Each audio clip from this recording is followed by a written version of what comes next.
ಮಹಾಜಾಣ ಉಕ್ಕಿ ಬಂದಂತ ಅಗ್ನಿ ಪರ್ವತವೇ, ವಿಷಯೂ ಹಸಿಲಿರುವ ನಮ್ಮ ಅಮೃತವೇ.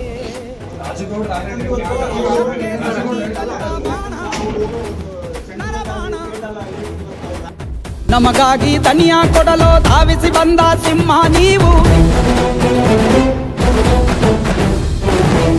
ನಮ್ಮೆಲ್ಲರ ಹಣೆಯ ಬರಹ ತಿದ್ದಿರುವಂತ ಶಿಲ್ಪಿ ನೀವು. ದೂರ ಮಾಡಲೆಂದು ನಮ್ಮ ನೋವ ಬಂದು ನಿಂತ ಒಂದೇ ಒಂದು ಜೀವ.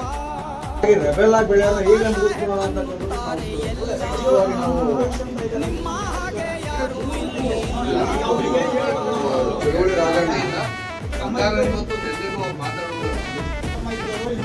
ಇಬ್ರು ಮತ್ತೆ ರೆಡ್ಡಿ ಅವರು ತಂದಿಡ್ತಾ ಇದ್ದಾರೆ.